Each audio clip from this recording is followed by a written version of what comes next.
Hi, people. This is DJ. This is Ish. And this is Season season 3 3 of Pero Let Me Tell You.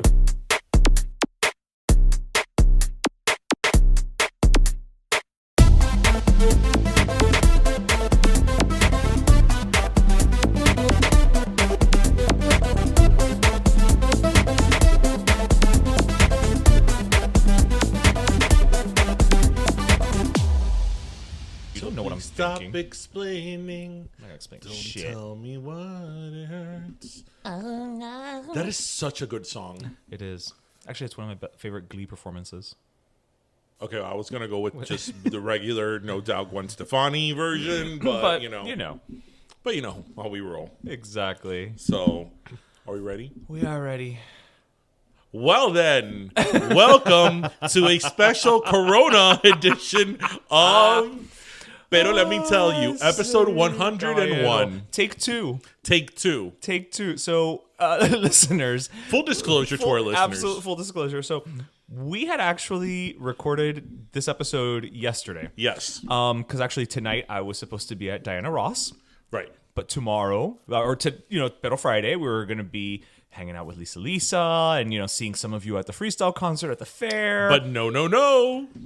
None of that has come to pass. So Well, so what happened was, as you guys know, we drop our episodes Fridays. Right. Usually we record our episodes. Here's a little production secret. Either Wednesdays or Thursdays. We try to record our episodes as close to Friday as possible because, as we learned life this happens. Life happens. And, we want to make sure our episodes are current. Right. But yesterday, because Ish was going to see Diana Ross tonight that we're recording on Fake Friday, we recorded on Wednesday, and I kid you not, when we recorded the episode, obviously we were going to talk about the coronavirus, right? But but it took maybe an hour and a half to record the episode. When we stepped out of our studio, like the world had changed. Yeah. There was so many updates on coronavirus that everything that we had recorded was like completely irrelevant. Tom Hanks had corona. So we had to work. We have to re-record. Yeah. So, but before we get into the coronavirus and everything else, we have to tell everybody a big thank you at probably one of the last public hurrahs in a while. Yes. Who knew, right? Who knew that you guys seeing us this in past Gables. week? We, as we had said here on the episode in the previous weeks, we were at Carnaval on the Mile, and the Kiwanis of Little Havana were amazing hosts. Such fantastic hosts. They were just so gracious in inviting us, and we had a booth in pretty much like the primest of prime real estate. Exactly. And so many of you guys came over to say hello, and so many of you told us how happy, like how much you liked the podcast and how we made you laugh, and some so of you on were and so confused that we were not the census. So we have the census story, but thank you to everybody who came out. It was very humbling. We do this at the end of the day so people can listen, laugh, and learn and have a good time. So it's not every day that we're in a public setting like that where people can come and say hello to us, but a lot of people did, and it was, it's always great to see everybody and say hello. So thank you. But to go with what Ish was saying, so we released some new merch for Actually wearing it. At Carnival on the Mile, and one of the things that we released was the kind of a funny take on the United States Census, how we can't I actually got my envelope today. It's right next to you right there. How we can't be put in a box, and kind of we created this T-shirt, kind of a play on like that. If you're from Miami, you're kind of like your own ethnicity, your own races, labeling, your own race. Like you defy labels, right? So the shirt on top says United States Census Bureau. I can't tell you how many times people came to our booth thinking we were the United States Census. Now, mind you, the enormous orange sign behind us that said, Pero Let Me Tell You, a podcast, and everything else that said the name of our podcast, that didn't alarm them, or like... The fact that the US Census shirt was right next to another one that said Lechon Life. That wasn't... No, these were not red flags. No. At all. These were not... No. Warning signs, guideposts, if you will. No. And tell them about the guy who came for his employment, So we're standing there, we're talking to people, and people come up to us, and this one guy comes up and he says, "Yeah, hi. I applied a couple weeks ago. Now, what am I initially thinking? In the past couple of weeks, we've done a couple giveaways. Yes. We did giveaways to That's Cork what I and thought Fork. too. That's what I thought. Yeah, and I thought, what an odd way to ask if we've chosen a winner for a sweepstakes. Yeah. I applied, right? Yeah. But I'm like, oh, applied for what? Really asking him to clarify, was it Cork and Fork or for the fair? No, for the job. Now, as listeners may well know, this is a two-man operation. There is no current openings for Right. positions, not even freelance within the Yes. Pero Let Me Productions studios. I was like, what job? No, the job with the census. And I'm like, oh, yeah, no, we're not the census. And he literally just, at that moment, it's like he looks up and he sees the banner and he's like, oh, you guys are a podcast? I was like, yeah. Yes, Yeah. as the enormous banner in orange Yeah. will tell you. So I'm thinking that he just demonstrated his comprehension skills as to why they may not have called him back. I think the letters, the pero let me tell you sign. I think the letters, each letter was like a foot tall, like, Easily. easily. I Easily. mean, I don't, And then there was a lady who came to she us. was my favorite. And she was like, "Are you because we had our mics out and all because we did a bunch of interviews while we were there, we did. which we'll share, in future we're episodes. releasing out. But she comes and she's like, "Are you guys a radio station or a radio show?" And we're like, "No, we're a podcast." She's like, "What's a podcast?" I'm like, "Well, imagine a radio show, but it's released once a week, and you could listen to it whenever you want, and at whatever streaming On service you platform, want, but whatever."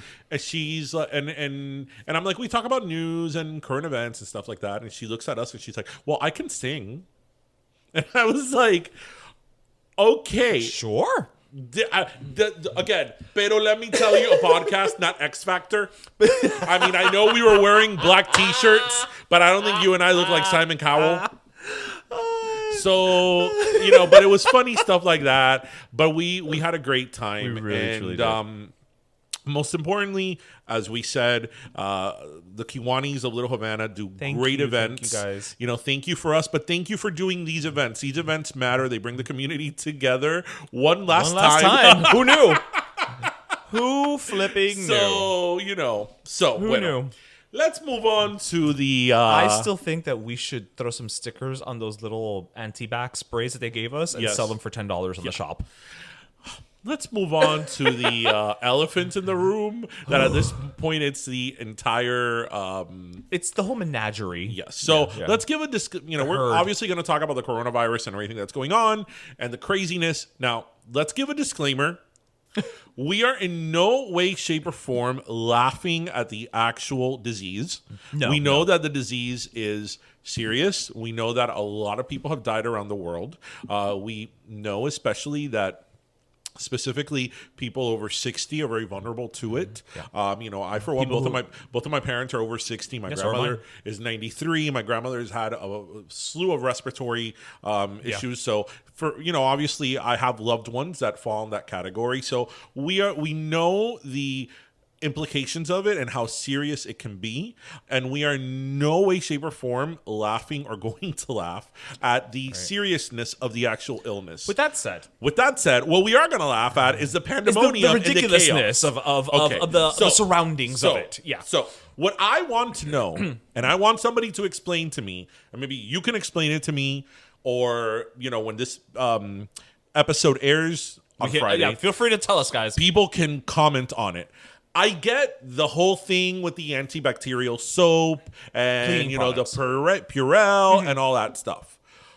Can somebody tell me about why we are running out of toilet paper? Because as much as I know, the coronavirus does not give you the runs. It does not cause diarrhea. So although, can somebody tell me? So actually, I'm going to take a step back. It's, one of the things with the coronavirus that I find fascinating is that, again, it's that's why they're calling it the novel coronavirus, right? Because it's new, not because it's literary. Did you spend these time the coronavirus?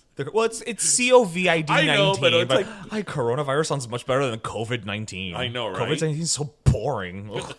That's not going to look cute on a shirt. No. So, Well, whereas coronavirus will. well, yeah, because you can make a play off of it. You can put a little lime next to it on a little crown. A little crown. It plays well with other I things. guess, I guess. But what I find interesting is that if you even just look at, because you said about the diarrhea, if you just look up the symptoms, there are like 18 different charts out there, and all 18 of them say different things. Mm-hmm. One of them says They all say fever. Okay, fine. We can all agree with a fever, right? Great. Some of them say a dry cough. Some of them say a cough with phlegm. Some say no diarrhea. Some say, in rare cases, you may have diarrhea. Some say aches and pains. Some say lethargy. Some say it's like, okay, can we at least collectively like try to figure out what this is? Because right now we are literally just giving the symptoms. So te for, da like, diarrhea o no? it could, I guess. I mean, that's just it. We don't know. But that's not why people are hoarding. I mean, don't people have bidets? That's what I don't. But I don't get the toilet paper. Well, like, so because when push comes to shove, are you making that as a pun? literally, Well, when push comes I don't to think you shove, thought about that, but yes. if you don't have toilet paper, just go Get in the shower. Get in the Like, shower. I mean, whatever. It's a thing. People in Cuba have figured it out. Yeah. And listen, also, we live in South Florida. There's lots of foliage. Yes. You'll be fine. You'll be fine. You'll be fine. Or you know what? Those freaking flyer things that come in the mail, like just start saving them now. Yes. Just start saving them now. It's okay. Because I was thinking, like, That's a is good there like idea. a secondary use to toilet paper? No, toilet paper is pretty straightforward. Like, Como decía alguien que I used to date who lived in Cuba. He said that when he was in Cuba, his ass was smarter because he used to wipe with newspaper. So let's go with a little bit of stats now. So here in Florida, there's as of literally 10 o'clock at night, 28 people have tested positive for the coronavirus. Okay. 2 have passed away, right? I think. A couple, but in Miami-Dade County, Nobody yet in Miami-Dade. Nobody's passed away, but there is already a confirmed case in Miami-Dade County as of now. Correct. This may change. By the time you hear this, the whole world changed when we recorded. That's true. Yesterday. So, here in Florida, especially Miami-Dade County, for being such a. Actually, I would think that Miami-Dade County, you would think, of all the places, would have maybe a bigger number. I mean, I know a lot of this has to do with testing. There's a lot of people who may have the disease and have also not it doesn't been always tested. present.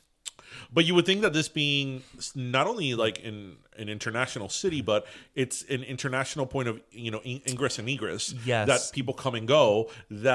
Yes, but remember that we're an international port of entry, mostly for Latin America, and I don't know what the numbers are in LATAM compared to Europe, which is why New York and even Seattle have been hit hardest, because Seattle, obviously, it's on the West Coast, it's closer to Asia, and then New York has all of Europe. So I think that I don't have the numbers. Asians don't like the South. They don't like Florida. Maybe they. Well, I don't know. Maybe they do, but they're just closer. It's rainy. It's night. It's more comforting. I guess. I don't know. But I think that may have something to do with it too. But yeah, no, South America hasn't had the numbers that Europe and Asia has. But for us, just being such a big city, such a big cosmopolitan city, you would think. But thankfully, it hasn't. Knock wood. But yeah, I mean, look. What I think it's funny is that you go to Publix and you look. It's like I feel like we're waiting for hurricane. We're waiting for hurricane. I'm waiting for that moment. Any moment now. Phil Ferro's gonna come on yo TV. Viejo putting plywood in his house. Because, nothing is getting through the plywood. Forget, the masks. Nothing is getting through the plywood. We've escalated, baby. We've Nothing's escalated. Getting through. If the plywood could hold 200 miles an hour winds, it can keep a virus out. Like, I'm just seeing El Viejo de Hialeah. Like, vamos a poner plywood a la casa. Like, I would just love to go into these people's houses and see where they're keeping all of this toilet paper. Because here's the thing. Most people that are buying it do not have, like, garages or whatever. So that basally means that when you walk into these people's houses, they have, like, a toilet paper fort. Yeah. Like a toll booth, almost. And then, because I've spoken to a lot of people, and again, it's like waiting for a hurricane. They're like, eso aquí no viene, eso aquí no va a venir nada. Aquí en la Florida, eso es jalar de la gente. Pero cuando tienes el huracán que te está partiendo por la espalda y te está desbaratando la casa, then you're like, I should have invested in hurricane. But there's something comforting about that. There is, isn't that it? Hispanic deniability. Yes. Delusion, or whatever you want to call it. Screw what the CDC says, or the World Health Department. Mira, agarras una bolsita de Viva Porru y una sabache, and you're fine. You're fine. O van a la botánica. Te pasas un huevo por encima con una gallina, and that's it. You're done. Don't worry about it. But it's funny because today in my office, to the maintenance guy, que es tremendo cubanazo. Mind you, he's been here like 45 years. Okay. And it's tremendo cubanazo. You would think that he got off the raft yesterday. Is this the one that his daughter is like 16 and dating somebody who's like 30? No. Oh. That was my maintenance guy at the other building. Okay. I was in Hialeah. Okay. In the first one. No, the maintenance guy, he was saying that. He's like, esto para acá no viene. Esto para acá no viene. And I'm like, oh yeah, this isn't a category 5 hurricane. Okay, but I will say, I will say, okay, again, neither you nor I, you have a doctorate, but neither you or I are doctors. I will say, well, I am in Latin America. There is something that's true. Because when all my clients come, they're like, doctor, and I'm like, are you talking to me? But because we are in the tropics, traditionally there are some diseases that don't survive in the heat. But then there's some that are malaria. No, right. But I'm saying like the flu, which is I guess Ebola. Shall I go on? Okay, but the flu is the closest equivalent, I think, and the flu tends to do better in colder climates. I'd rather take my chances with the flu than with Ebola or malaria. This is true, or SARS. Anything that's gonna liquefy my insides, bleed through my eyeballs. No. Not a fan. No. Not a fan. But so yeah. You know what's really amazing to me about this whole thing? How ultimately the tools that we all need to survive it's this. a hammer, concrete nails, you plywood. Chico. The tools that we all need to survive this thing or to help prevent it are essentially things you should have learned when you were all of maybe 5 or 6 years old. Like washing your hands. Wash your hands. Don't cough or sneeze on people. Don't, put your hands in your mouth after you're like, touching things all over the town. Although I will say I did not realize up until now how much I touch my face. Breaking news. Oh my God. And this is coming from Channel 7. Oh God.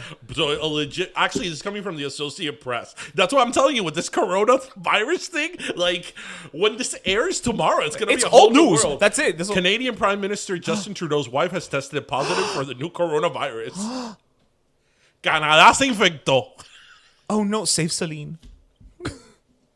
Okay, I posted this on my Instagram. Oh, okay, go. I posted this on my Instagram, people, but this is very important, okay?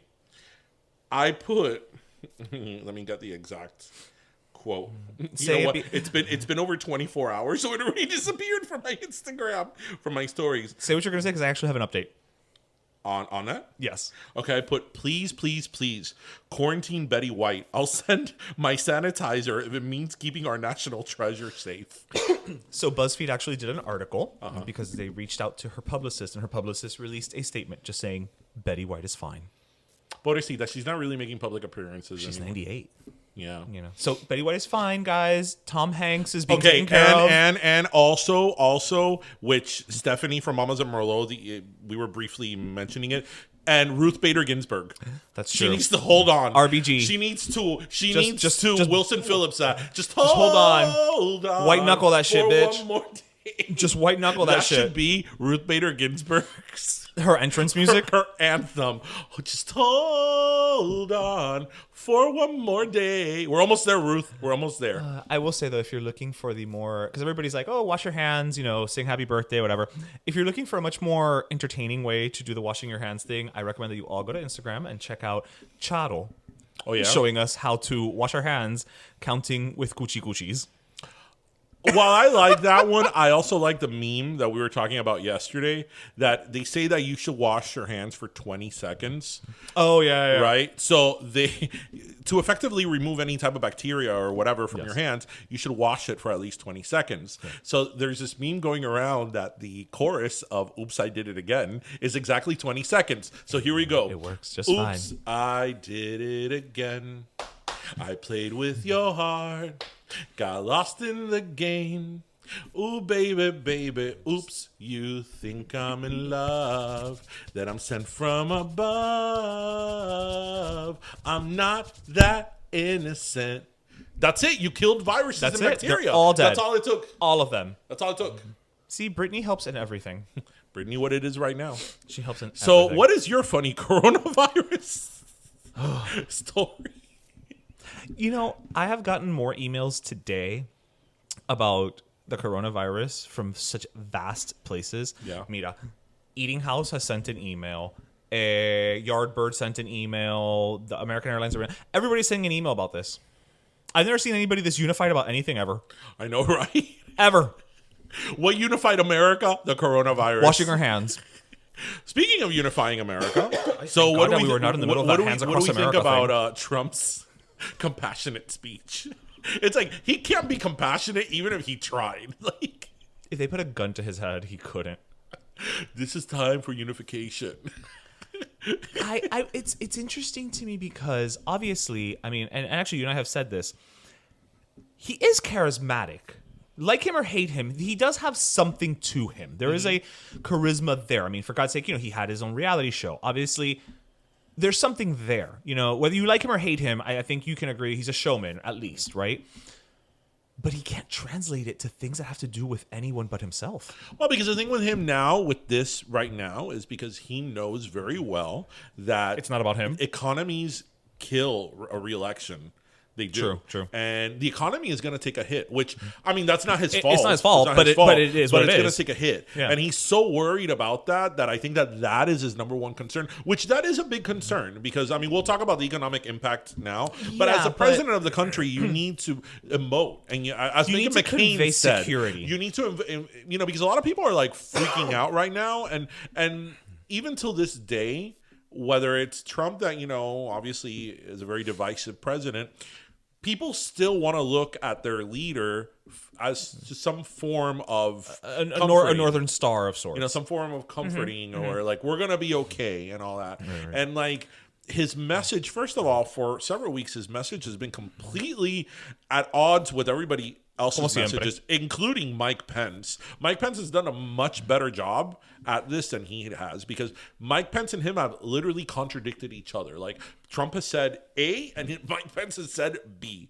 And everything is about like the economy. Like yesterday or the day before, for one can't wait to take one of those beautiful tests. He had a cabinet meeting and everybody was like, "You've done such a great job, Mr. Trump, and the economy is robust and the economy can take this hit." And it was all about him. And I'm like, Donald. Yeah. It's not about you right now. So, I mean, I don't want to get too much into that, but it's like, man, just even in this, like you're being such a egoist. Yeah, a narcissist. Yeah. So, no, he was like, we're doing a great job. We're the country in the world that can. We're the best. We're the best. Everything's the best. My administration has done the best job. And this whole thing with the travel ban, I was telling you, I respect it. I get it. I understand it. I respect it as an like overall practice, shall we say?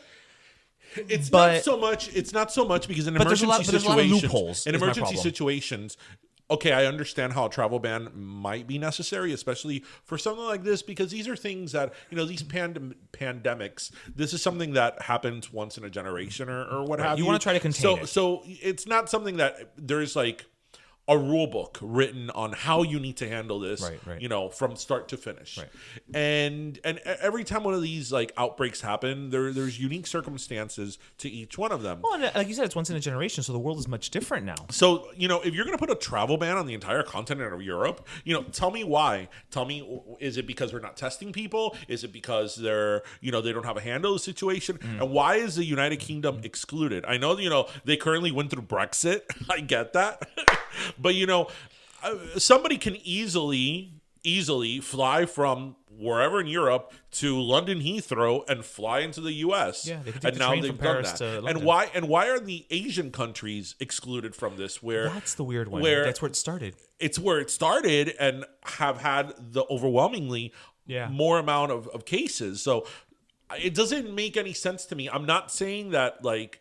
I'm not completely bashing it in the sense I don't disagree with it in principle. I think I'm saying, but if there's questions. If you are the president of the country, if you are proposing these very, very drastic measures in these very like drastic times, then explain to me why you came to this conclusion. Right. How did we get here? And apparently he didn't call any of the European leaders about that. Oh, really? And it's funny because when he was talking about that, again, the narcissist him, he's like, well, I didn't call any of the European leaders about this because, whenever they've raised taxes on us, not under my administration, because I would set them straight. They never call us. So it's like, oh my God. It's like, really? Do we have to go there? That. Oh, this is Obama's fault. It's Obama's fault.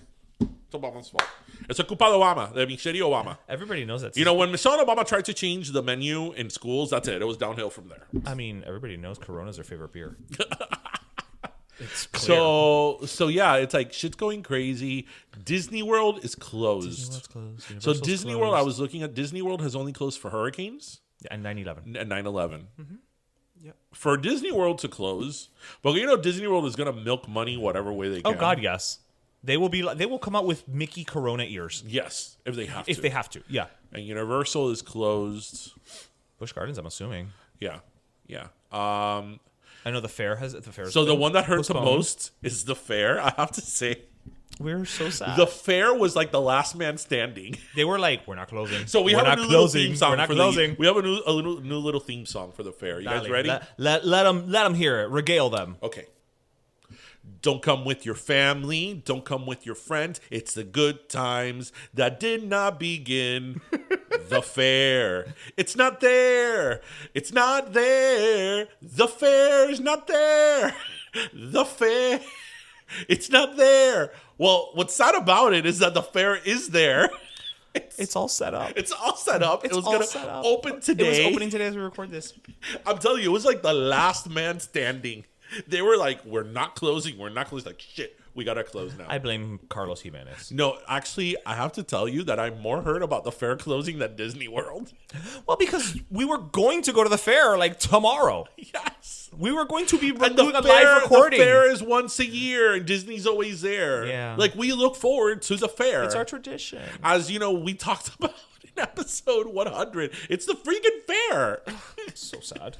I'm so upset about the fair. I really hope that they're able to. I mean, it's already there. Although in my song they're not. No, yeah. I think that because they have said that they're postponing it. They're looking to do it at a later date. So it's Calle Ocho. Calle Ocho's looking to do it at a later date. Okay, but también. Calle Ocho can be postponed because But it's okay. but the fair, it's like, you know, they have rides. Like these No, rides I go to get other it. fairs. I get it, but I think that theoretically, see, the biggest thing with the fair is obviously the rides, but is the space, and that space isn't really used at any other time during the year. So theoretically, if they can coordinate the other, like the rides and everything to come back, Well, it isn't. It isn't. the space, but for the most of the year, the space is available. It isn't. It isn't, because the fairgrounds are used for other things, and Arnold Hall and all that is used for a ton of stuff, including weddings. You could get married in Arnold Hall. Really? Yeah. Oh, I didn't know that. And also, I would imagine that the fair rents out that space not just only for the 2-3 weeks it runs, but probably for like a couple of months before and a couple of months after, because they have to set the huge That's thing true. up. That's true. So it's probably a large block. I mean, I'm sure it's like a major feat to like Yeah.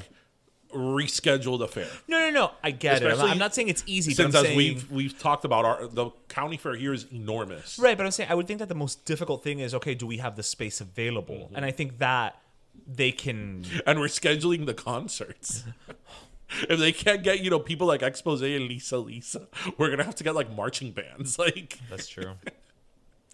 Yeah. what are the Chicas de Can doing nowadays? Actually, there's a whole new lineup of La Chica de La Can. Chica de Can? Yeah. Que viva la República They Dominicana. rotate them. Is this like Menudo? Yeah. Yeah. I think it's like, yeah. I think that the only quote unquote remaining Chica de Can right now isn't even one of the original Chicas de Can. Well, the It's original like, Chica de Can would be like, you know, 60 by now. no, but what I mean is like, it's like if right now, you know, it was Destiny's Child, but the only original was Michelle. Oh. Kind of like that Diana Ross Full circle. Return to Love that tour. those yes. ladies They were were- the Supremes, but never with Diana Never with Diana Ross. Ross. Like she never met them before they did So the Diana tour. Ross canceled too. Canceled as well. But So- I get it. Diana Ross is 75. You know, she's within that target range of danger. So actually, that is what worries me the most about this, are the financial ramifications. Because like if this goes on for months, I mean, we don't know how long this is going to go on for. Yeah, that's true. And I feel that this is one of those situations that it's going to get worse before it gets better. Because as more people are tested, More the people are numbers going to rise. right, of course. Yeah. So yeah. this is not going to turn around until the numbers plateau, right. right? And then yeah. So this can be months. It could foreseeably be months. So all these people that aren't working or have to stay home, Yeah. like, how are you going to pay your bills and your mortgages and all that? That is the type of stuff that like really keeps me up at night, because that's a major problem. Well, actually, I was reading that in Italy, where they currently have like massive quarantines, they have suspended like mortgage payments. Like, I mean, so they're doing things like that. Yeah. Actually, Good luck having American banks do that. Actually, yeah, good luck. American banks didn't do that during the Great Recession of 2008, 2009, So it's not gonna happen now. when unemployment was like Through the roof. through the roof. But I will say, actually, I'm going to share with you when we're done here, because we have a friend who lives in Italy. She lives in Rome, and she wrote like a very lengthy thing, Nicole. Yeah. A very lengthy thing about what it's like and how it's been. The only things that are allowed to be open now is pharmacies and groceries. Yeah. If you are somebody like her husband is a dentist, so he can go to his office because there's still people. Like she's saying, people have canceled, but there's people who it's like an emergency. Like te rompo una need a corona. ruca now. Yes, te rompo una corona por la corona. And then La corona rompió la corona. So but he has to like show his his license, his documentation when he's going out. And she's like, it's very eerie because she you kind of stay inside. She's got 2 little girls, and she will take them out because with 2 little kids, Yeah, you got cabin at some fever. point you have to take them for a walk at least, right? Like, and so she says, you do that, and it's just weird because it's very quiet. Or when there are other people on the street, everybody kind of looks at each other and crosses the street, so they're keeping their distance. Which, again, they're following, they're following protocol with the social distancing and everything. But that's really creepy. Yeah. Like that's very, very scary. That's apocalyptic movie shit. It is. That's like some 28 Days Later bullshit. Like, yeah, seriously, great movie. Don't want to live it. Tell that to Gwyneth Paltrow in In that Contagion? Contagion. Oh, things did not end well for a lot of people in that No, movie. it did not. Not even Jude Law, because he was lying. But I will say this, guys. There's unfortunately what's happening now is that before, in the days of yore, we had the news maybe in the morning and in the evening. So either the news seemed consistent, or when there were updates or changes, it was more of you knew at 6 o'clock you would get the update, or maybe you went 3 days without an update, right? But you would get it at a certain time. Now, because we all have access to information 24 hours a day and we have to fill that cycle, there's a lot of information that just keeps changing. Literally, I mean, as you said, yesterday we finished recording and it was like a whole new world. Tom Hanks and Rita were infected. Were infected. Like, so, I what I don't want everybody to think is that because there's so much information changing so rapidly, and some of it's blatantly misinformation, but some of it isn't. Some of it is just what we know right now. Please do not, and I'm the first one who, I have a healthy dose of it'll be fine, whatever. I'm not going to sweat it. I'm not going to give into the mass hysteria. But please don't think that, this couldn't happen to you. Just be logical. Take precautions. I think I just have common sense. Have common sense. If you don't have to go to Don't sneeze in a public bus. Right. Don't sneeze when you Cover your mouth. Cover your mouth. Like common sense. Wash your hands. But that's why we're laughing at the pandemonium about this because I think that if people practice common sense and just like basic housekeeping rules in terms of obviously now with a little bit of a heightened awareness, right. But don't sneeze in public, or if you do, you can't hold a sneeze cover in. yourself. Don't shake hands with people. Wash your hands constantly. Sing to Britney Spears. Right. Right. That goes a long way. If you don't have to but be it's in a like this crowded craziness. space, It's like this craziness. Like yesterday when I went to pick up Tristan in school, one of the grandmothers there, she's like, "Ay, mi madre, oíste que en el Amikendad," she still calls it Amikendad instead That's of it. Kendall Kendall Regional Medical Center. Que en el Amikendad se murieron como 5 gente They del had to release a coronavirus. statement. They had to release a statement to say that wasn't true? That it wasn't true. That Okay. they were that nothing had happened there. That they Actually, were that the ER was still open. It was My fine. answer and whatever. to her was I think that if Kendall Regional Medical Center, Which is in the corner, would have had 4 or 5 people die from coronavirus, we'd know. The whole world would know. Yeah. We'd be quarantined. Because literally you could see that hospital from my parents' house if you stand on the roof. She's like, pero Yeah. They released, released. and I'm They like, released. Yeah. I will say actually, who's been a very good source of keeping people informed on Instagram, at least for South Florida or specifically Dade, Only in Dade. Yeah. At Only in Dade has been very good about posting things, and if there's a new press release from a hospital or what have you, he's been very good about that. So I say he or she, they, it. So I suggest everybody follow them and just check it out. Oddly enough, though, in the last 2 days of the coronavirus, we've gained 30 followers. Well, people are bored. People have nothing else to do. They want to listen, laugh, and learn. They want to listen, laugh, and learn. So you know what? Our numbers are going to go through the roof, baby. You know what I was telling? What I was telling you. Remember on VH1 some years ago when they had the I love the 90s and back. I love the 80s. They even had I love the 70s. The 70s, yeah. But the 70s wasn't as popular. It was remember that? The I love the 80s and I love the 90s series. Yeah.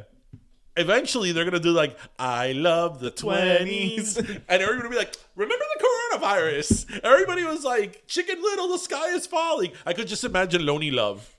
Oh. Everybody had the coronavirus and everybody was buying toilet paper. And I was like, what you gonna do with all that toilet paper? It was the biggest sale at Bath & Body Works on antibacterial I've ever seen.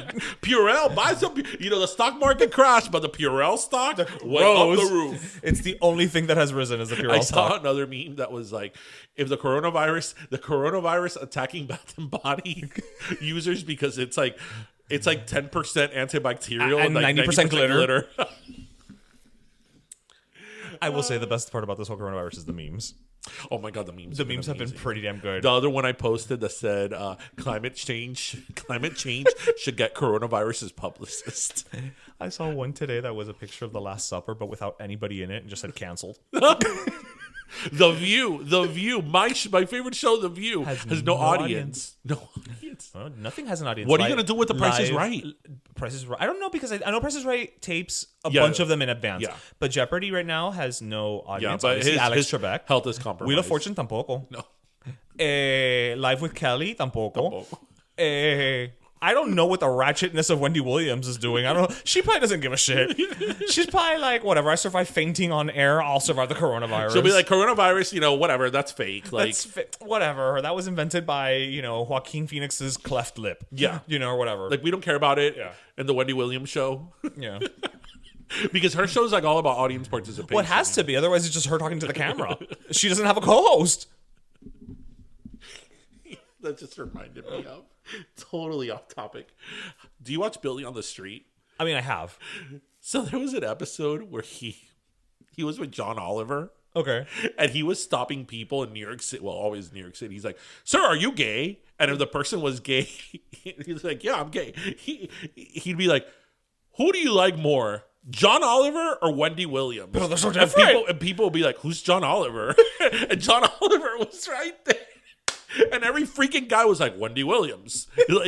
Actually, no, one or two of them said John Oliver. But it was whatever. It was hilarious. I think Billy on the Street is freaking a riot. I think that it's hilarious that your son loves Billy on the Street. Oh my god! Yeah, I told you. I put it on my Instagram when he the part of Billy on the Street where he asked questions. A question was, what was the subject of James Franco's documentary? A, geology, B, astronomy, C, pornography, and D, whatever, science. And he's like, C, pornography. And I'm like, he was right. I'm like, but Tristan, how did you know that? He's like, it was pornography. And he said pornography 5 times. And I'm like, I don't know where he got that from. You're like, I need you to stop saying pornography. I'm like, yeah, until I record it and put it on Instagram. He can say it, he just can't watch it. And then I got comments from people like, you let your kid watch Billy on the Street? I'm like, oh, hell yeah. Better he learn it from me. Bueno. Moving La from corona. the drama of the coronavirus.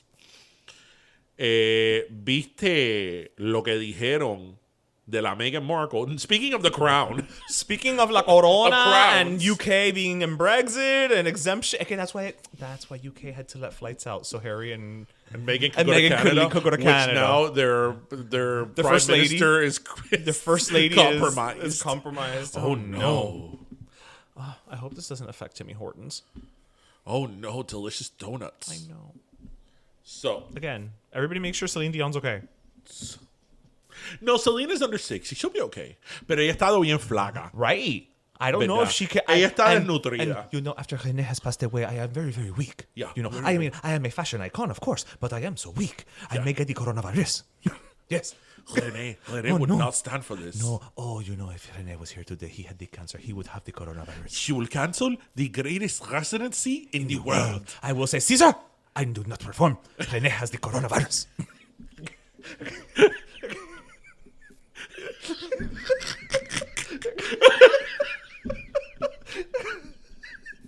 Celine Dion stood up to Julius Caesar. Yes, she did. Forget what's his name, the one that stabbed him. Brutus. Brutus. Forget Brutus. Celine Dion brought down Caesar. I do not care. Don't we all sing with Caesar? What is it? Don't we No, we watch Caesar. Watch Caesar sing from Whatever, Showgirls. it's the Showgirls thing. Yeah. Okay, so Meghan Markle. So for those of you royal watchers, which I am a royal watcher because as I've said it here before, yes, I love the British monarchy. I always have. I have books and books about the history of the British monarchy. Whatever. Judge me. I don't care. Anyway, so as everybody knows, Meghan and Harry, and notice I say Meghan first because Meghan will always be Rachel from Suits, 102 episodes. In 102 episodes, probably in 90 episodes, I said that Suits is my favorite show, and it alternates between that and CBS Sunday Morning, right? And The View. This is our rotation, people. Yes. So as you guys probably know, they're stepping away from the royal family, and they're not going to be doing any more official royal duties. And this past week, they did their last slew of royal engagements, and it was wildly covered by the press. And she looked beautiful in all these engagements. Like, she looked stunning, and they looked very happy. Yeah. And they were very, very well received by the public. Pero, of course, somebody always has to ruin the party. So earlier this week on MSNBC, they were, via satellite, they were speaking in the NBC office in London. They were speaking to this lady called Victoria Mather, who she's one of these like royal watchers who writes stuff for magazines or like that. She appears on her whole job is to chismear de los royals. Exactly. Es una chismosa of the royals. Yeah. And she goes on to say that, the people of England are very, very mad at Meghan Markle because, as we know, Meghan Markle is her exact quote was, and I quote, Meghan Markle, is 5 clicks above trailer trash, and she disrespected the Queen, and nobody disrespects the Queen. She is the most respected woman on earth. Now, I have so much to say about that. Now, as I told you yesterday, but I'm going to repeat it right now.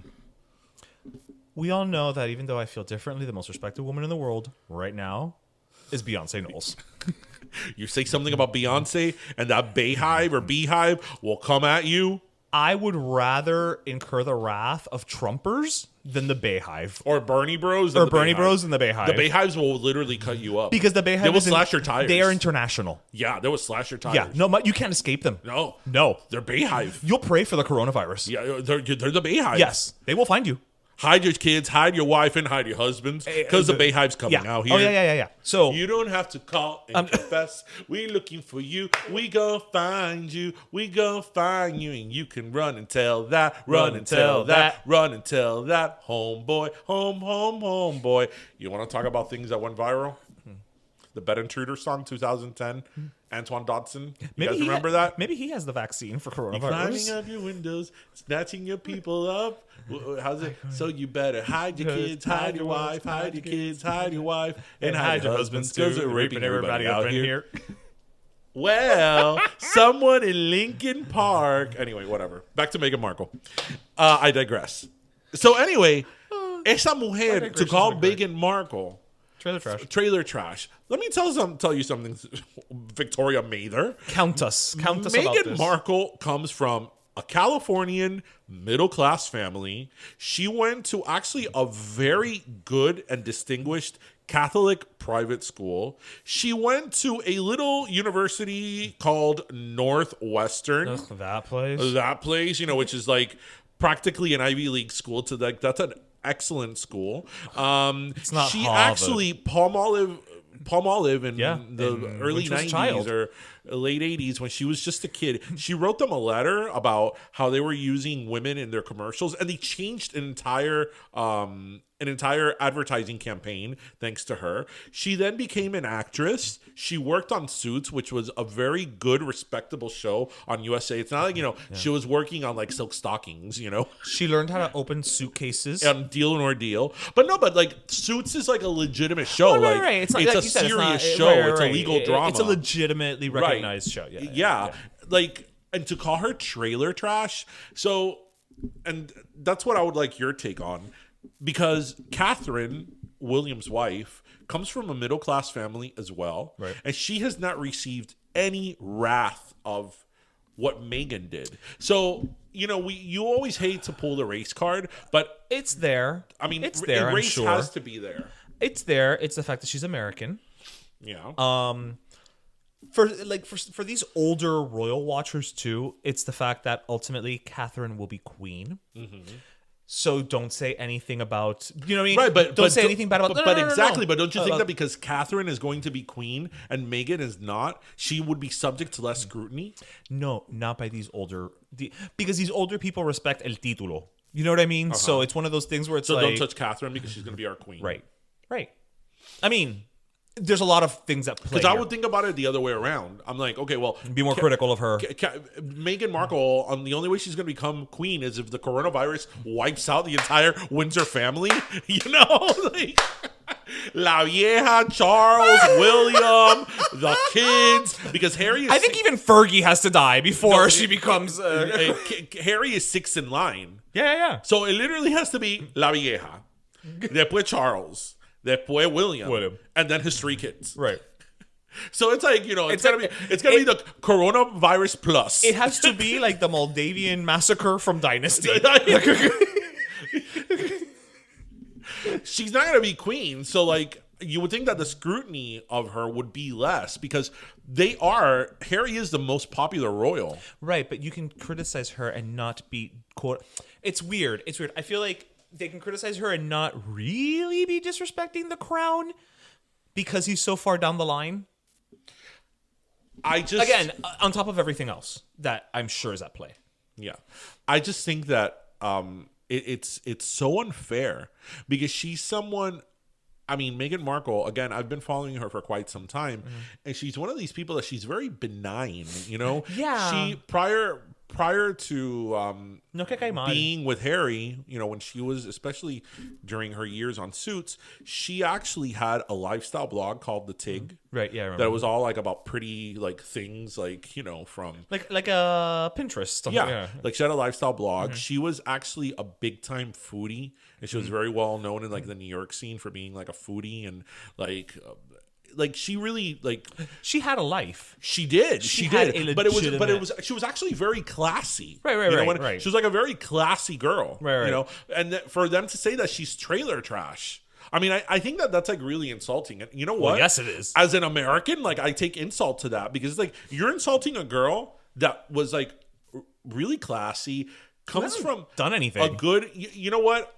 Her father is a piece of trash. Well, no, but that's not her fault. And so is her sister. But that's not her fault. But that's not her fault. That's not her fault. They behaved the way they did. She was born into that. But to call her trash, I took offense to that as an American. I mean, it's not like he married, and I love her, Anna Nicole Smith. Yeah. You know what I mean? Love her, hate her, whatever. If they were to call it, was like, well, she's trailer trash. I mean, she was literally from trailer trash. I mean, I could sit here and tell you, I freaking love her, but that doesn't take away from the fact that she was trailer trash. I mean, she was from a trailer park. I mean, what do you want me to call it? Spade a spade. But yeah, I definitely, I don't know. It's just la tienen cogida con ella. Yeah, la tienen cogida con ella, and do you know that my father's also a Meghan Markle expert? Oh, really? Yeah, because as so when he's not studying about Brad and Angelina, I gotta bring my parents on the show. We should. My parents they watch a lot of Antena 3, which is from TV Spain. from Spain. And their entertainment shows over there, I don't know where they get the sources from, but it's clearly nowhere reputable. It's like they live in an alternate universe from here because, as everybody remembers, a couple of weeks ago or a couple of months ago, when Brad Pitt and Jennifer Aniston saw each other, what was it? The Golden Globes. and a few pictures came out of them saying hello to each other. Yeah, being cordial. My father, ¿viste que Brad Pitt y Jennifer Aniston están juntos? Ellos se van a casar. Porque esa es la mujer que a él le gusta. Porque mira, esa es la mujer que a él siempre le gusta, pero la otra... La otra, Angelina Jolie, tú sabes que ella es una loca. Y ella se le metió en el matrimonio a ellos dos. And I'm like, my father's talking about this. Like, if he was like in this Brad marriage, came over for like, café one day and was just and like, I'm provecho. pero papá, ¿de dónde tú coges esas cosas? No, porque lo están diciendo en el noticiero de España. Eso tiene que ser verdad. Porque esa gente no miente. And I'm like, I'm looking at him, I'm like, you're like a very intelligent person. Like, yeah, you're not like a guajiro from the middle of the campo, right? Like, do you realize like what you're saying? But he was like, sure, they're getting married. Brad and Jen are getting it's married. Happening. They're getting back together. Y aquella. And then he was like, no, porque tú sabes que la razón que él dejó a Angelina Jolie es porque él no estaba de acuerdo que la hija de ellos se vista como varón, como macho. And I'm like, where are you getting this from? It's Shiloh, right? I think so. Shiloh, she's been a little girl. She's always dressed like a boy. Right. You know, for whatever reason. Yeah. You know, doesn't matter. Who cares? No, porque ella deja que la hija se vista de macho, pero él no. Y por eso I'm like, oh my God. Pero ahora with Meghan Markle, él tiene cogida con Meghan Markle. No, porque el propósito de ella es separar al nieto de la abuela. Porque tú sabes que el Harry es el preferido de la abuela. And I'm like, where are you getting this from with this certainty? Porque esa muchacha a propósito quiere separar esa familia. And I'm like, yes. Because I'm sure that when Meghan Markle... This was all her master plan. When Meghan Markle was, on a top-rated TV show... No, before that. She started this plan on Deal or No Deal. She was like, you know what I'm going to do? She had a lot of time to think while she was standing next to the suitcase. I'm going to bring down that royal family. Wallace Simpson has nothing on me. I am bringing down that royal family. You watch. Deal or no deal. Like, I'll show you a deal. Windsors. It's like, are you kidding me, father? Like, these are the things with my dad that, like, I get really riled up when he says these things. I'm like, okay, it's obviously Spanish entertainment news. It doesn't need sources. It's like in a parallel universe. They don't need sources. Because not only do they not need sources, or they do that whole thing like, according to sources. Okay, who? What, like the sources in Us Weekly? Right. Like, according to somebody close to the matter. Right, no, but the ones in Spain are like completely off the wall. It's like, again, like, oh yeah, Brad Pitt and Angelina Jolie are getting married. And Jennifer Aniston. They're married already. They're married. What are we talking about? Yeah. So, you know who's having a bad week? But he's a son of a bitch. So then clearly we're not talking about Tom Hanks. Tom Hanks and Reed are having a bad week. But we would never say Tom Hanks is a son of a bitch. No. Right. So that's why it's clearly not Tom Hanks. Survived 7 years on an island. He'll be fine. He's in Australia. It's the land of Kylie Minogue. Nothing bad comes out of Australia. I know, right? And I've been to Australia, so I could vouch for Australia. I love Australia. It's been one of my favorite. It's probably my favorite place that I've ever been to. And, Kylie Minogue is from Australia. Está... Nicole Kidman. No, Natalie Imbruglia. Keith Urban. Everyone who's ever been on Neighbours. Yes. Julian McMahon. Danny Minogue. Who else is Australian? I'm thinking Poutine, Naomi Watts. Vegemite. Do you know? Well, Australia's had a bad year. So, it has. Do you know that beach culture? Well, we think of beach culture as like surfboards and like sandals and all that. Beach culture does not come from California. It comes from Bondi Beach in Australia. Really? Yep. The image of beach culture is Australian, is not American. It makes sense. They're all so hot over there. They are a set of attractive people there. That's what happens when you have a country that was founded by criminals. Cause mama, I'm in love with the criminal. I wonder if that chorus is 20 seconds.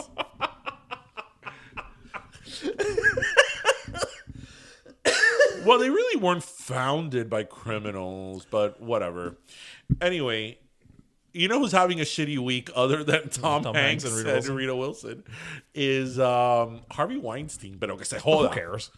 So he got 23 years. That sounded like Joy Behar there. Who cares? He got 23 years for and that's just in New York. That was just in New York. Yeah. And he later made this statement saying how worried he was, and I'm paraphrasing here, right, how worried he was about this country because he was denied, you know, we're accusing all these men without due process. We're persecuting, without due process, and he really doesn't know what he's guilty for. Like, okay, he doesn't even know what he did wrong. And I'm like, Harvey, let me explain what he did wrong. You literally just went through due process. Yeah. You were charged with a crime. You were tried and convicted by a jury. You literally just went through due process. Yeah. Harvey. You were the sexual deviant equivalent of a hungry hippo, Harvey. That's what happened. Yeah. Pero él está jodido. Have you seen how like he's aged? Because he legitimately had an accident last year. Oh, okay. Yeah, no, he had an accident that his car rolled over and everything.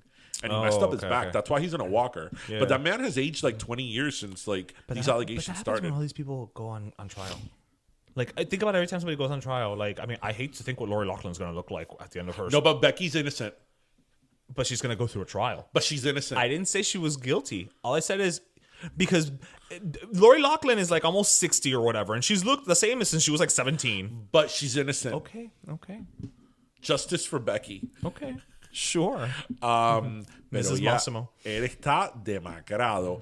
But you know what? It's just incredible to me how that man, after all these accusations, after being found guilty, that all these women testified against him, él todavía is like he won't accept it. Él se hace la víctima. Like, I'm the victim here. Yeah. Like, what happened here? You know, because it's one thing to say I didn't do it, right, or to assert your innocence. I don't believe he's innocent at all.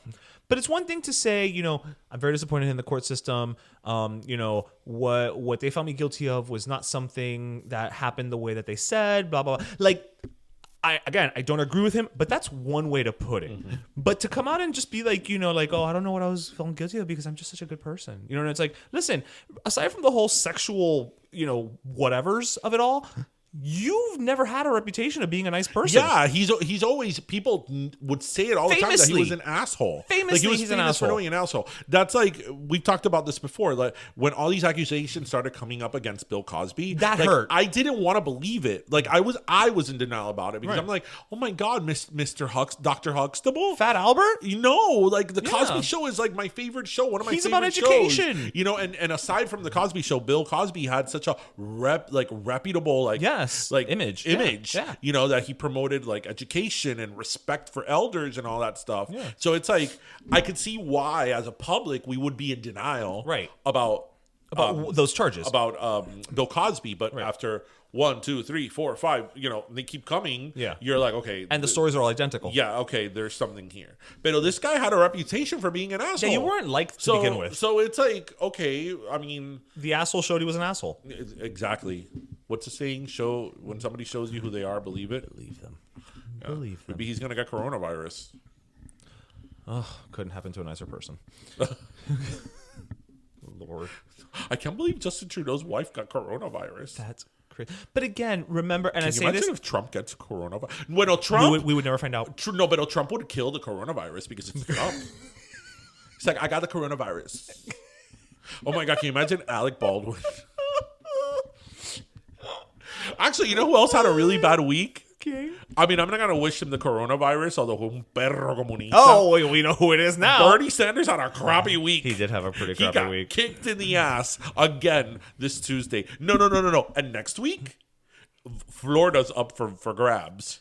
Oh, good luck. No, it's good funny luck, because on Tuesday, when they were counting the votes for all the states that voted this Tuesday, they were showing how like Biden just swept the floor with him. And they were showing how in 2016 Bernie had won a lot of these states compared to Hillary.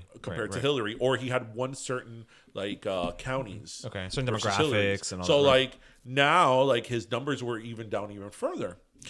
And Jake Tapper and this other guy from CNN were saying, well, he votes very popular among Latino voters, and Florida next week has a big Latin population. And I'm like, espérate un momentico, that's so espérate cute. un momentico. That's so cute. I was like, espérate un momentico. That man said Fidel Castro in a positive in sentence. a positive way. I'm like, no, It's not happening, I'm baby. like, no, actually, but Jake Tapper was like, yeah, but Florida has a very, very complicated like Hispanic vote. It's like very different, and I'm like, that would be an understatement, Jake. Kids, there's a reason we created the shirt. Yes, which is available now at BetterLetMeTellYouShop.com. So next time you do the census, go out and check out our shirt. Yes. Wear our shirt while you do the census. So coronavirus has canceled everything. The Fast and the Furious, James Bond. Oh no, everything. Ahorita Christmas. Oh, you just scared me. Al rumbo que vamos. You and I ahorita are gonna have to do this show via Skype. Well, you know what? People are going to be at home so they can listen to us. They can listen, laugh, and learn. Share it with your friends. Yes. They're stuck at home. They're quarantined. We make great company. We do. We We make great company. And you across could the buy country. and you could buy our merch again. Pero let me tell you something. And feel like we're there with you. Yes. Absolutely. Yes. Because we're not going to the fair either. No. Or to Disney World. Or to Ultra. Or to the Orchid Festival. No, you know what's funny? So today, I walk into the office and I'm like, oh my God, they can't. I had just found out about, actually, I had found out about Disneyland and the fair. I had just found out about the fair. I'm like, oh my God, they canceled the fair.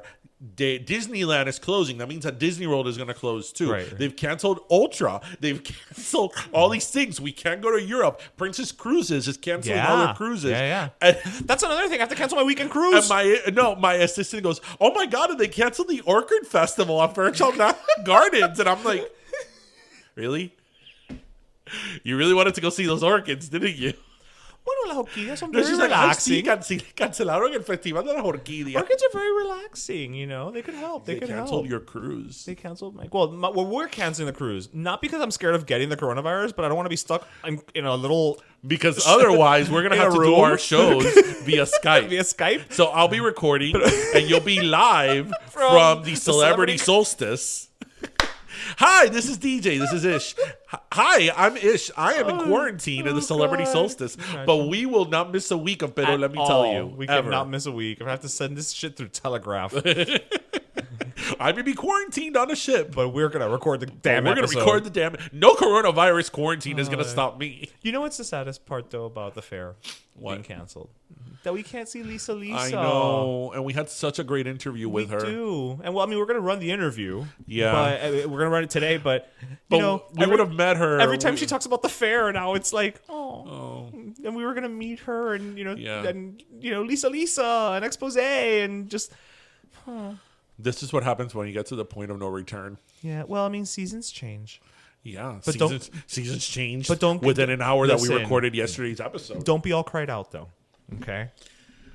That's true, but can you feel the beat? I could feel the beat because you came and went with me. And I wish the phone would ring to tell me why. I just wish that the coronavirus would let the beat hit him. Okay, we're losing people here. So, without further ado, here is our interview with Lisa. Here she is. And we're back. Okay, guys. We are super duper excited for our next guest. She's kind of a big deal. She's kind of a big deal. I know we love all our guests, but this is somebody who we can very much undoubtedly say we grew up loving her music. She is an icon. She is, as far as I am concerned, the queen of freestyle, and anybody who thinks otherwise can fight me on it. We have with us Lisa, the one and only Lisa. Thank you so much for joining us on Pero Let Me Tell You. Welcome to Pero Let Me Tell You, Lisa. Hi, We are really thrilled to have you on, because as Ish said, we grew up listening to your music. We were such big fans. Still are. And here we are interviewing you. Yeah, it's a little Thank you. bit of a pinch me moment for us. Yeah. Oh, I'm humbled. Thank you so Yeah, much. yeah. It's an honor. So you know what? It's funny because when we were preparing for the interview today, I felt that everybody knows Lisa and the Cult Jam. Everybody knows your hits, but sometimes when people are like so famous and so established, sometimes people like either forget or just don't know the story on how they started. Yeah, the person. So tell us a little bit on your background and how you started in this whole crazy music business. Well, I find it interesting that people think it's a big deal, but it really wasn't, because it was something that I started singing when I was 4 in the church choir with my mom, and the second that I saw the tears in her eyes, I said, "This is what I want to do." So at the age of 13, yeah, the age of 13, I was, before that, was sneaking out of the house doing a lot of clubs and don't tell nobody. I was going Only our to listeners. on 9th Avenue, there were a lot of, bar restaurants kind of things, and I used to sneak in there and ask them. They always had a live band, and I would ask them, "Can I sing?" And they would pay me like $15-20 to do standards, and I did that for a very long time, until a very long time. I can't even say that. It was from the age of 12 to when I met the guys from Cult Jam, actually. I met Mike Hughes at the Funhouse when I was 13, and he said, "We're having an audition. I'm one of the roadies for Full Force." I said, "Cool, tell me where I gotta be." And that was on a Thursday. So I went to that audition. They gave me, after everything, they gave me a cassette with this song, and they said, "Learn this chorus," because that's all they had on there. The following Tuesday, I was in a recording studio, and that one song was "Take You Home." So I was recording "Take You Home" and "Can You Feel the Beat" in one night. What? And then, And how old were you? I was 13. Oh my gosh. Don't tell nobody. No, Okay? we'll keep it between us three only, right? That is it. Because I mean, obviously, when we look at the videos, we knew that you were young, obviously, like really young, but not, like 13, 14 high young. school age. Yeah, Yeah. not high school age.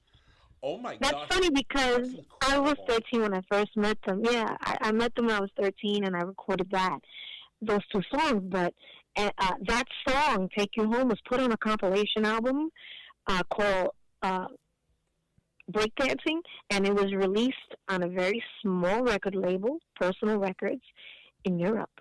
And it was released out there in Europe for a long time. It didn't get back to the States until like almost a year and a few months after. So when I actually recorded the video, filmed the video, I was already, I think I was almost 15 already. Oh, so you were mature. You were 15. Yeah. But it's incredible that you're saying, "I wonder if I take you home." You're talking about all this stuff, and you were you're between the ages of 13 and 15. Oh my gosh, that's incredible. So was your age then? It was like a whole big secret within the industry, or They never really focused on it, really. Back then, they didn't focus on that, and the fact that I was the only female Latina in a group, back then. Right. Mientras que no pregunten, you're not going to tell them either. Right. No, and we're definitely Si me lo preguntaron, no se lo dije. we're gonna definitely talk about the Latin aspect in a minute. But I'm in shock. I wouldn't have believed. So I imagine that like these first like pressings of the single, did they have your picture on them, or the picture of the group? No. Yeah, because not at all. Not on that compilation album at all. Not until when we first started recording. We went on our first tour as it was being played here in the States, which was a year and a half after it was released first. After that, they gave us a week while we were on tour. 1 week, okay, mind you, to record an album. Most of it we did on the road. We had portable recording studios that we were recording things out of. They would wake me up at 6 o'clock in the morning. Sing this song. Do you like it? Let's do it. And we just vocals. Yeah, no. So I remember we took a couple of days off of the tour in that 1 week. We came back to New York, recorded everything, and released it. Wow. So it wasn't up until after that was finished that we started, doing photo shoots and a video and all that stuff. Right, so there was an actual nobody knew face. how we were. That was right. That's insane. That album was in a week. I mean, Yeah, we had to. I can barely edit one of our episodes in a week. And you guys recorded an entire flipping album. Like, that is insane. Yeah, we basically had a lot of the tracks already in our heads, what we wanted to do. So we did a lot of it vocally on the road. And that's the thing about full force. We used to do like 9-part harmony. We used to throw that down there on the tour bus, wherever we were, or in a hotel room. And when we got back home, we basically knew everything we needed to do, and we had to get it done in a week. Also, it was like pulling it together more than starting from scratch. Absolutely. It's funny because I'm looking right now at the picture of the cover of the first album. And I remember that we had this record when I was a kid. My brother is a few years older than I am, so he had it. And now I'm looking at you, and I'm like, oh my gosh, he was like 15. It was funny because my mother, let me tell you, I come from a very, rest her soul, my mom passed away 8 years ago. Yeah. She was my guidance. We were raised in the church. I didn't wear pants or any kind of makeup, didn't even plug my eyebrows, honey, until the record label came to my mom's house and said, you really need to let us, do this. And she was like, well, okay. And then I started wearing makeup. I would love to have been a fly on the wall between your Puerto Rican mother and the record executives who would have been like, señora, tú puedes dejar que se ponga la falda. I'm telling you, la cara said it all. She just looked at them with the pursed lips, like, you can't be telling me. No, this is my house. Aquí mando yo. How did you keep it together? I mean, being such a young girl and having this amount of success, especially in the music industry, which, as we know, can be a little bit, provocative and dark at times. It has its moments. It has its moments. How did you keep such a level head and keep it all together, being so young and having that amount of success? Yes, I'm the youngest of 10. My mom was a single parent, and she raised us all in the church. My oldest brother,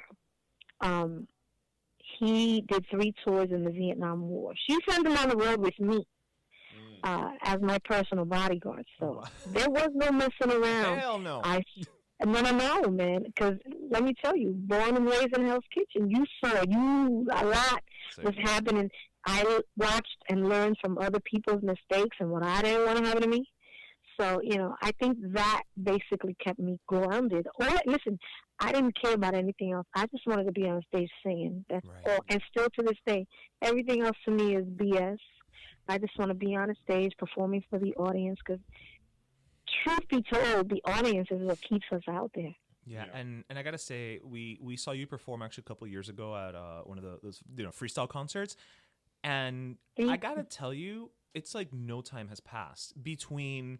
I would say the relationship between you and the audience, it's just like, if you had told me that you just released this single, last week and people were like ravenous over it, I'd believe you. It was that really, I genuinely feel like you do have a rapport and a relationship with your audience and your fans where it's like, we love that music so hardcore and you are still giving it like that's just what you do. You don't know any other way to do it.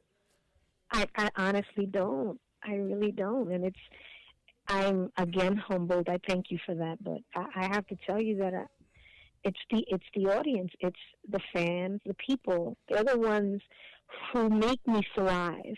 They keep me grounded. And as I continue on in this life, that's all I want to do. I want to see those smiles on their faces and get that roar because that's my energy. Yeah, but and there's also something to be said about the type of music that you were doing, because your music, like, from your first album, Take Me Home, Can You Feel the Beat, All Cried Out, those are songs that have stood the test of time. And I feel that you guys were doing like R&B when R&B wasn't, at least commercially in the 80s at that time, as popular. You're absolutely right. You are absolutely right. I appreciate that. That is how we started doing R&B. We charted on the R&B charts, and we were number 1 across the board.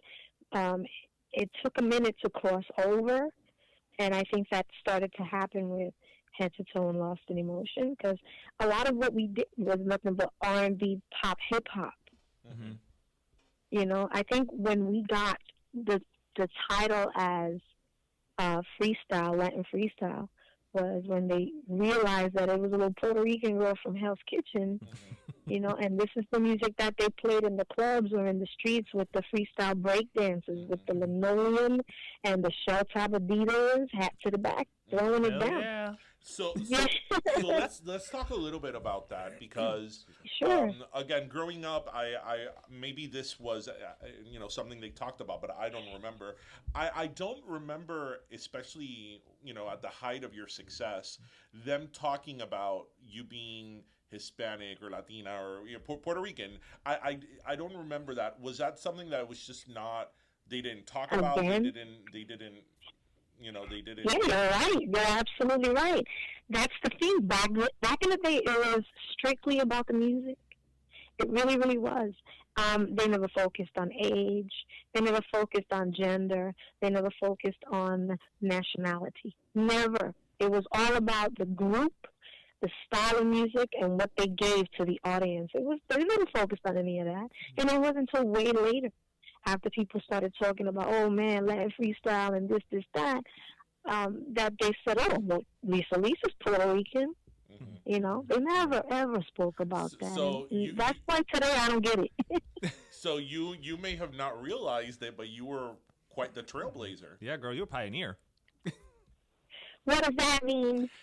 Well, I will tell you what it means. I think that, especially hindsight is everything, right? It's, looking back, freestyle really does have a very strong Latino following. I think that for whatever reason, yes, it resonates with us. And I mean, we're two Cuban American boys from Miami, so we know a little bit about what we speak of, right? You do, and you honestly do, and I was just joking. What I'm saying is, I'm just saying that I really never focused on that. Again, still to this day, I just love what I do. So about being a pioneer and role model and all that per se, I don't see it. But if I am, I thank you, and I will continue to do anything possible to knock doors down for our people. Yeah, but that's the beauty of it. Most pioneers and role models don't set out to be that. It's almost accidental, and I think that is what even helps it, because then it's authentic. Yeah. You're doing what you do. You're not doing it to be X, Y, and Z. Right. Thank you. I really do love what I do. And I want to thank you guys, because it's people like you, the media and, internet, all that keep us moving and keep the people, the audience in tune with what we're doing in our lives. Yeah. I got to say, I want to shift the conversation over to what's going on now, right? But before we do that, I just want to put it out there that most people don't know Let the Beat Hit 'Em, but it is one of the best songs out there in the world. You rock on it. It's a CNC joint. I mean, if people don't listen and love it, I don't even know what to do with them. I'm just putting it out there. But one of the things we recently saw was that, and correct us if we're wrong, because, obviously the internet is great for news and it's great for misinformation. We saw that you recently signed with Snoop Dogg's group. How did that come about? Say that again, I'm sorry. Well, we saw somewhere that you signed with Snoop Dogg and his group. How did that happen? Oh, yes, Big Papa. Yeah. Well, basically, we've always been friends. I've known him for so many years, but unfortunately, a year ago, my manager passed away. Oh. And she and I, a year prior to that, started looking into other management and production company that we can deal with. And he was one of the names that popped up, because we had heard through the grapevine that he was putting together a production company that dealt with management, film, and so on and so forth. Mm-hmm. So unfortunately, when she passed away, and it was sooner than we thought it would happen, I got a call from him and his manager, which is Bobby D from Bobby D Presents. He's also a promoter and manager that I've known through the grapevine for more than 20 years. They used to book me everywhere. So I got the phone call from them, and they were like, "Yo, we want you to be on board with us." And what do you think I said? I said, "Well, hell yeah!" Is there any other answer? Exactly. I was like, absolutely, man, let's do this. And they've done nothing but wonderful things for me. I appreciate them highly. Me and my manager, Stephanie Sirocco, rest in peace, because she was amazing for 27 years that I was with her. Oh, wow. But, yeah, Snoop and Bobby, man, let me tell you the things we got in store. Film and production, of course, new music on the way. Yeah. A lot of things, movies, independent films, and I have a book collection that's in its infantile stages, but will be released very soon. Wait, did you say a boot collection, like boots, like shoes? Yeah. Oh, okay. I was like, wait, I know I heard what I heard, but I'm gonna clarify what I heard. Anybody who knows me knows that I'm a fanatic for boots. I have a collection that you would not believe. So I want to go from that and create. So that's coming out very soon, and I hope all the women, all the ladies, or whomever. Well, you're not gonna make boots for guys? Come on, Lisa. Of course, they are going to. Bueno, sí, seguro que sí. That's awesome. So definitely, new music coming out. Yes.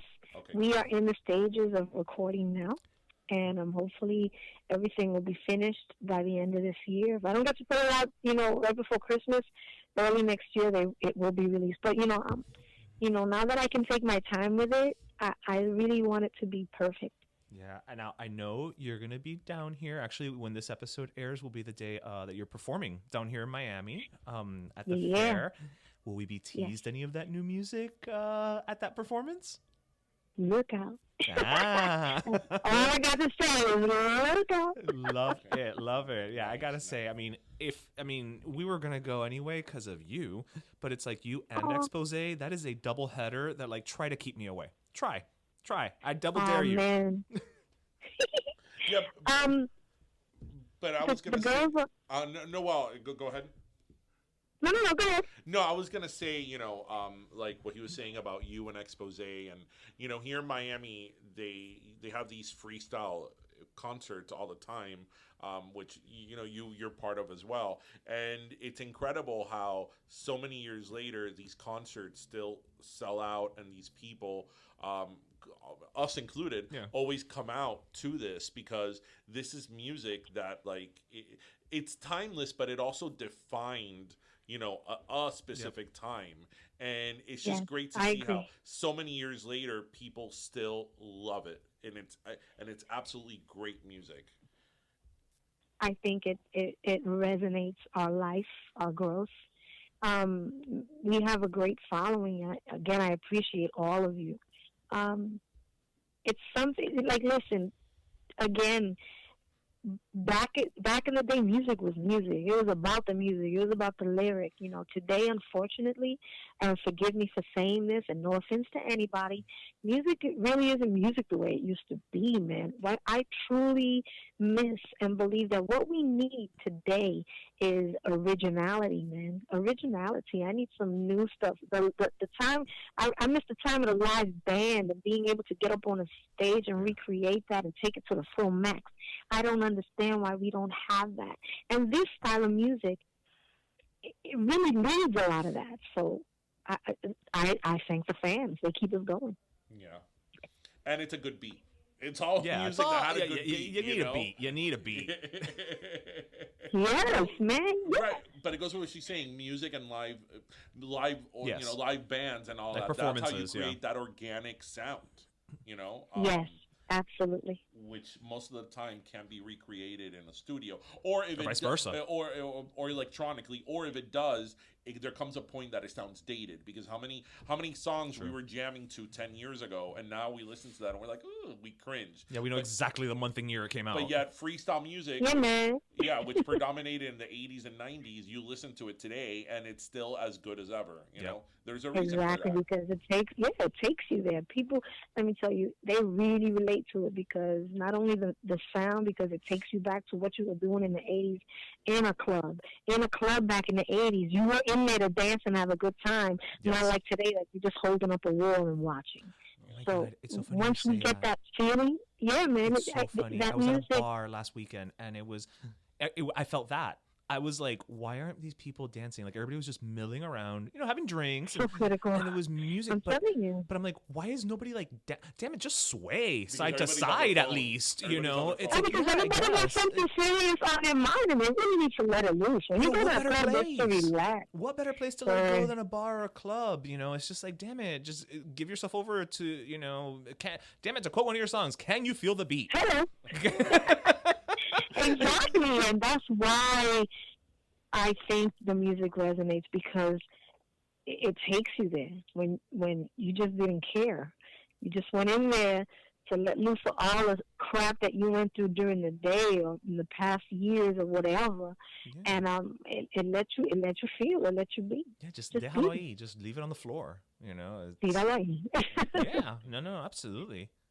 So, Yeah, man. Yeah, bueno, Lisa, thank you so much for taking time to chat with us. It really's been an honor. Thank you. Yeah, I mean, we can't say it enough. Like, it's, growing up listening to your music, and never in a million years would we have thought that we'd have the chance to speak with you. And, again, we're definitely going to see you perform, Friday, March 13th at the fair. Hopefully we can try to figure out a way to maybe sneak backstage and meet you. I want to go back to her. I'm just saying. Promise you guys will get backstage and come say hello, please. Oh, we That's would that's the love to. goal. I don't know. We're gonna have to try to. Wait. Is your brother still the bodyguard? Because I'm not trying to get past the Vietnam vet. I'm just saying. Okay, Don't worry, my road manager will be with me, and when you speak to her, because she's the one who basically hooked up this podcast. Okay. So give her a call and let her know. Before we I let will. you go, because now I'm thinking of like All Cried Out. Like I'm thinking of the song, and I'm like, the emotion she sang that song with, and she was 13, and she's talking about all alone on Sunday. Thinking, right? All alone on Sunday remember. morning, like this heartache that she was going through. And she was 13. Oh yeah, that takes talent. That takes talent. It's called acting. Yeah. So anyway, Lisa, thank you so much. Yeah, we hope to see you at the fair. And again, it's been an honor and a privilege to have you on. Pero let me tell you. No, it was my honor, and thank you so much. God bless you both. Thank you. Thank you. All right, peace. Pero let me tell you. And we're back. Now, I know what everybody's thinking, right? She was 13 when she recorded those songs. 13. I mean, She was 13. you can't tell, but I feel like they did tricks. Like, They must have. But then there was other things, because like there's that one video, I forget which one it is now, but she's on the bed, but it's got like little teddy bears and it's all very soft pinks. Yeah, but then there's a guy in the bed with her. well, it happens. Yeah. You know. But I mean, those kids in New York. I thought that, the youngest she would have been was like 16. 19, 20. Not even 16, No? like 19, 20. But she was 13. it's the makeup también que le pusieron.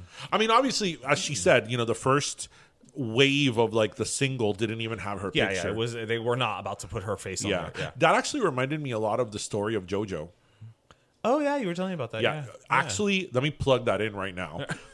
People go on YouTube and watch the document. It's a YouTube documentary okay. about JoJo.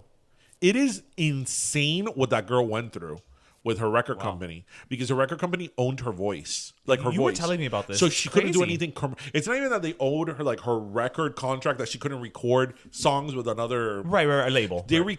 They owned her voice, so she couldn't commercially do anything with her voice. She couldn't do live. like nothing. She couldn't yeah. do Broadway. Nothing. Right, nothing. It's like crazy. But she's back. But anyway, back to Lisa. That was a great interview. I Unfortunately, know, Lisa. I hope that when they reschedule the fair, you can still come down and we can still meet you. and we would hang out. Because Yeah. like after we finished, I wanna share an interviewing her, elephant ear with She Lisa. invited us to hang out with her and all that stuff. And Yeah. coronavirus. Stupid coronavirus. Coronavirus ruined our chance to hang out with Lisa. Me cago en el We would have coronavirus. been her cult jam. Anyway, bueno. All this talk has made me thirsty AF. Es verdad. Stay hydrated during this coronavirus, people. So, I mean, it's always good to be hydrated. It's always good to be hydrated. But you don't watch that much. So I want to give my last soda to something a little heartwarming, because in these crazy, crazy times that we live in, now with the coronavirus, outbreak, and whether it's politics, I mean, I feel that more than ever, we're living in very divisive times and angry times. So if you listen to any of our 101 episodes, including the bonus episodes, you would know that I love CBS Sunday Morning. It's one of my favorite shows, and I recommend for people to watch it. You will leave that show thinking you just learned. It will teach you a lot. I mean, if you want the ultimate, listen, laugh, and learn, there's not that much laughing, but there's a lot of learning. Jane Pauley's outfits give me a chuckle. But there is a segment on CBS Sunday Morning every week with Steve Hartman. And Steve Hartman is going to kill me one day because all his stories are like human stories. And this week, for example, he talked about this man who he was in his 90s who had passed away. And they explained that 4 years ago, they had originally reported in his segment of this same man who was at a Publix, and this little 4-year-old girl went up to him and asked for a hug. Right. And it's caught on surveillance, so it's true. And that was like the day that he had buried his wife, and he was going through like the worst time in his life. And at that moment, he hugged the little girl, like he had never felt that, and like he hadn't felt that special, that connection in a while. So him, 90-some-year-old man developed a friendship with the little girl, and he would go to her school plays, and she would go to his house and help him in his gardening and all that stuff. It was absolutely beautiful, and he passed away this week, and they were talking about it, in that segment.